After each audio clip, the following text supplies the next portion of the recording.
I'm on my own, broken and alone. I feel the rain crashing down all around this empty town. I'm searching for the lost and found, but you don't care, you're unaware. Keep moving like blood or something or what? I don't understand. I don't understand. Make me understand, because I don't. Hotties, welcome back to my channel. If you're new here, you're so much welcome. If you're a returning subscriber, thank you so much for the love and for the support. And today I've just remembered to do a shout out. Today's shout out goes to Josephine Kadia, to Benchalo, Rudisha. The other people have been so consistent in my comments, and yeah, thanks. I mean, thank you. So today is a very interesting topic, as you can see from the title. As obviously I've just been learning how to do makeup. I'm trying to perfect it. I just love it. I mean, if I'm preparing to do another video, it might as well do another video as I prepare. Content consistency. Yeah, so today I'm doing the things that annoy me about my culture. I don't know about your culture, but for me, there's just some things that annoy me, and sometimes I feel like I should not be part of this culture. But anywho, what is done is done. So yeah, if you do not know, I'm a Kenyan, so I'm an African Kenyan. So African culture into the Kenyan culture, into specifically the Luhya tribe, and the Luhya tribe is the most diversified tribe. It has 16 sub-tribes. So I'm not going to tell you which sub-tribes I'm from, but just know that I'm from the Luhya tribe. So I'm talking about the Luhya culture. It's where I've grown up. And I've come with already made ice, ready ice, because it is one of the things that takes forever. So yes, we're going to talk about the things that annoy me about my culture. Sometimes I usually feel like, oh my god, I was not supposed to be born here. That is one of the things that is so consistent with my life. I always feel like I was not supposed to be born here, but I was born. So the first thing that annoys me about my culture is shaving the baby's hair. You know, when a newborn, they believe that a newborn is not supposed to live with that same hair. So you can comment down below if there's some of the things that are in my culture that are also in your culture. So that one thing, that when the baby, you know, babies grow with, they are born with a certain kind of hair that is so soft. So in my culture, they believe that a baby should not live with that hair, so they should shave the baby. And it is not the parents who will shave the baby. The baby is not even taken to a kinyozi or something like that. I don't think even if that is right. They believe it is an auntie. And you know which kind of an auntie? You see, on the father's side, okay? The father's side has a father, right? And has a mother. So the sister to the father is the one who is the only person who is permitted to do the shaving. And to me, it feels so ridiculous. Like, if I live in Mombasa, I should just come home for, it's like a ceremony for the baby to be shaved. I mean, it's just annoying. I'm just like, where did all these beliefs come from?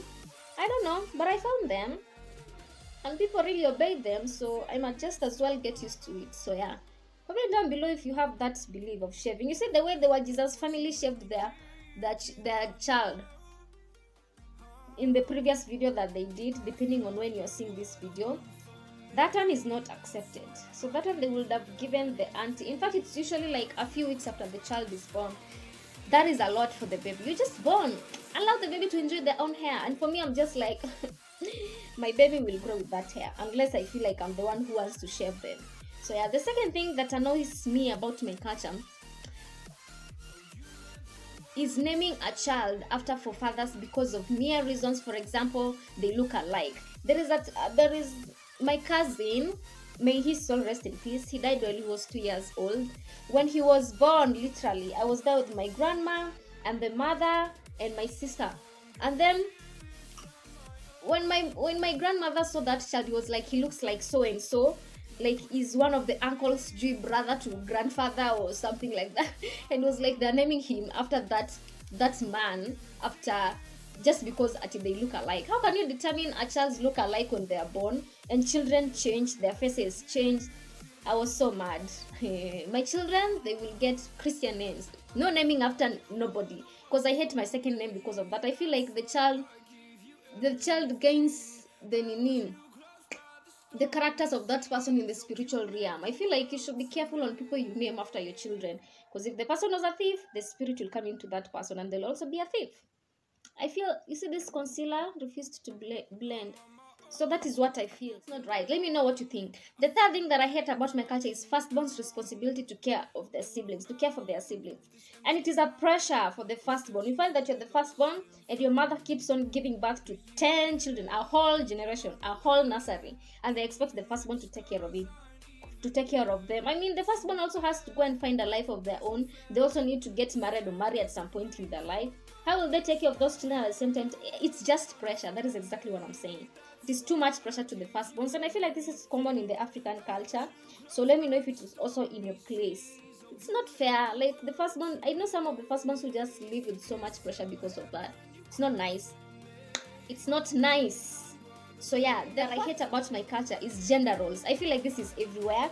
Women's suppression, women taken as being inferior, like certain roles just for the children, for the women. I feel like most women, yeah, they take care of the home, but the fact that you make them so inferior that they're not supposed to take some roles if they can, for example, working and all of that, it looks like it's so old and ghetto, but it does happen in the life that we are living in now. So yeah, I'm just applying my powder. Let me know what you think about gender roles. For me, I don't believe in gender roles because my father cooks. I've never cooked for my father food, but he has cooked for us food. So I expect the man that I will marry to also be able to cook. It's just a life skill. That one is not a matter of gender roles, it's just a life skill. So yeah, I will not marry anyone who's not able to cook because I at least compliment me. So yeah. Number 5, his mother-in-law's disrespect and enmity. I have seen this in my own family. Yo, you are being disrespected by your mother-in-law. There is so much hatred with the mother-in-law. I've not seen in my family a case where like the mother-in-law and like the daughters-in-law have a good relationships. It's always fight after fight, insult after insult, and I'm like, oh my god, if I'm ever to marry, I will never go live with the parents in the same house. I mean, that's why I'm like, I need someone who's out of this country so that, you know, we just go to another different country and also start a life there, or a different area just away from home, because we need our space. Like, this mother-in-law things, I actually don't believe in that. Though when I was a teenager in high school, I used to say that I want to live with the mother-in-law in one house, the way the Bollywood people are.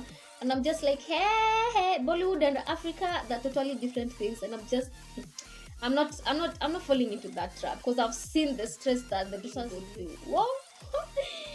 Nah. Choose your struggles. Like, pick your struggles. I'm not picking that as my struggle. Number 6 thing that annoys me about my culture is the death of a parent. When one of your parents die, they believe that you should shave the whole of your head. Like if your mother or your dad dies, and this happened to me when my mom died when I was 8 years old. Whoa. I had long hair. Ilikuwa inanifikia hapa on my shoulders, but yeah, we were shaved like completely, and that's when I went bald. Until when I was in high school, that's when I like started keeping hair. Well, even if I wasn't shaved, after all in the journey I would have shaved my hair because of the financial issues. I wouldn't be able to like take care of my hair. I would have eventually shaved my hair, but just because of your parent has died and you shave your hair. And I remember we never wanted to be shaved. We made a struggle, like we ran and ran, but these people were so clever. They shaved us in the night while we were asleep. So in the morning you're waking up and surprise, you're bald, and we just accepted it. I don't know as children how we managed, but yeah, we kind of managed anyway because we are here now. We were little children anyway. Most decisions are taken by your family members and your relatives, and I hate that. Alafu, when one of your family members dies, now not like your parents, like any family member, there is this culture of shaving of your baby hairs, just a little bit of your hair beside the grave. Hello? What's that? What is that? Guys, I have seen that. I have seen that in my family. And that is, I know it is somewhere in the Old Testament. That is evil. Like, you are sacrificing to the dead. Like, the dead and the living have nothing in common. So why are you shaving your hair? So it is respect or whatever reason they give. I don't even care because I hate it. I hate it. But yeah, another thing is when your grandparent dies, the grandchildren are not allowed to see the burial of the grandparent. For example, when my grandfather died in 2011, I wasn't allowed to see the burial. You're not allowed like to be there present to see him at being taken inside the grave. You know why? Yeah, at you will become blind. I mean, make it make sense. At you will become blind just because of seeing an old person. Anyway, it's a belief. That's why it's an African culture. But yeah, I never saw my grandfather in the grave. You were just called to come, and you were locked inside the house. Even when I'm a curious person who likes observing, so I was like chunguliaring. What is chunguliaring? Peeping through the window, and they come, they close the window, and they make sure they surround the grave so that you don't see it. You will become blind. You will not see your books well. I mean, excuse things are just so much outdated, but yeah, we were born in them. So another thing, number 7, that I hate about my culture is grandchildren's. Oh, I've just explained that. With the excuse you will go blind. So I'm done with my powder. So what next? Concealer. Let me do this. I'm using the lighter shade foundation. Let me do this out. Guys, I'm back, done with the lips, with everything on my face. I was just unraveling this hair, and the shrinkage is real. Like, shrinkage is real. So we are almost done with this video. Let me know, what's your culture like? Do we have something in common? So yeah, another thing that I really hate about my culture, whoa, oh my god, that is so pretty. Look at my head. This is the foundation line.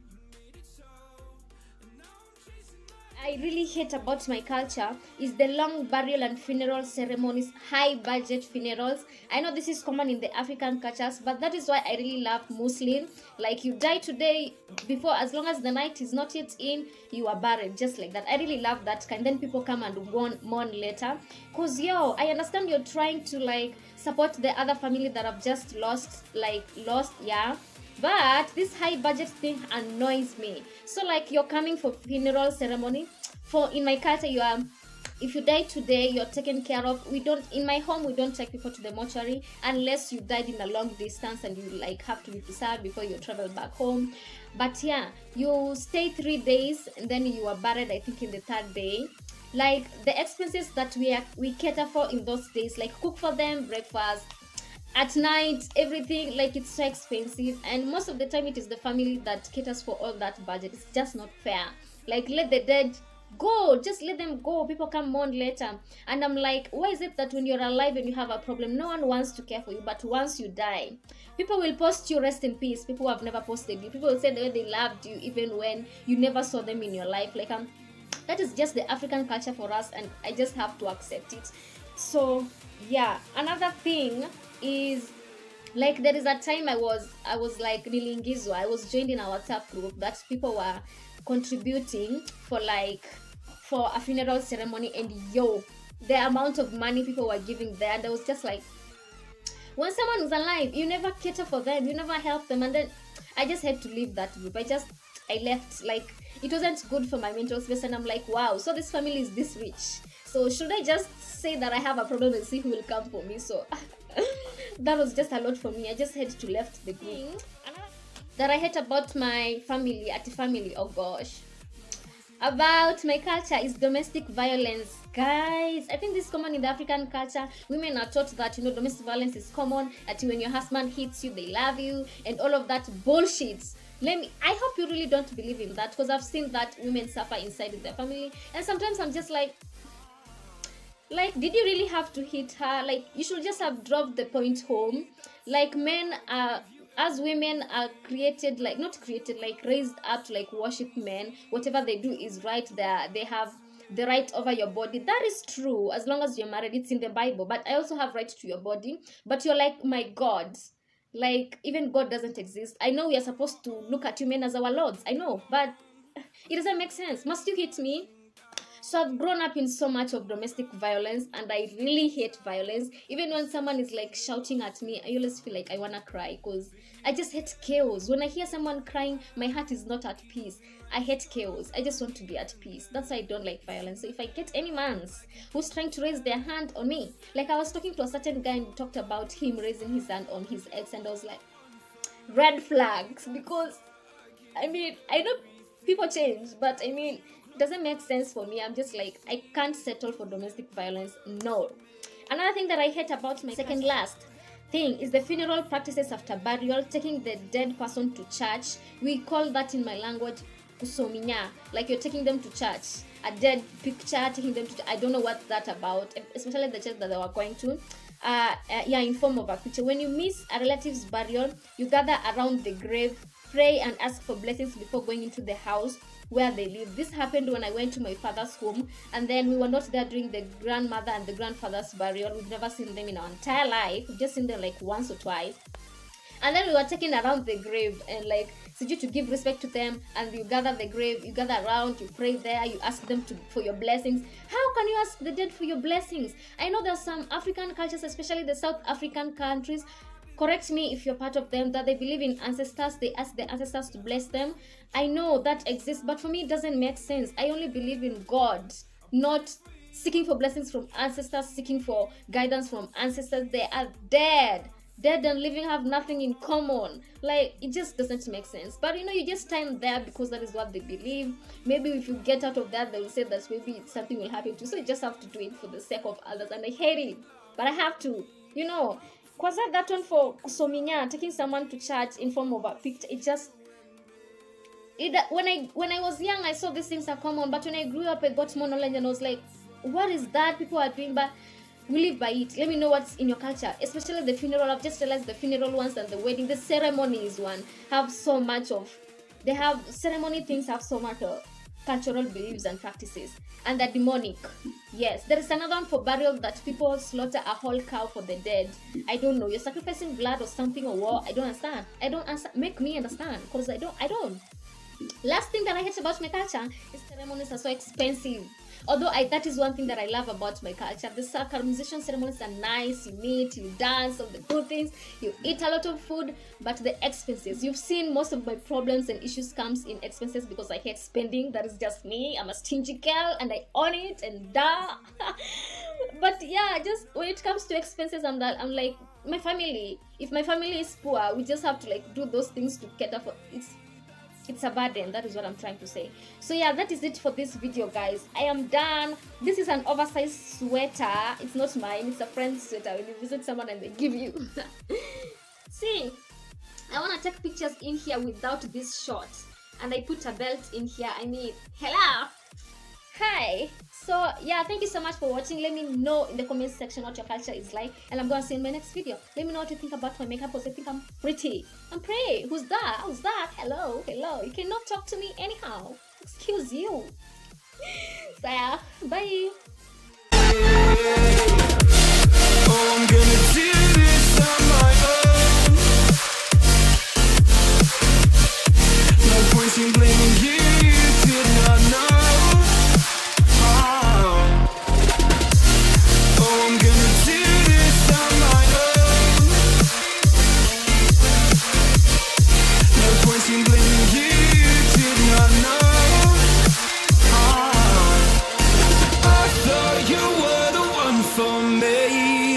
I give you everything, held you close by the stormy seas. Oh, you meant the world to me.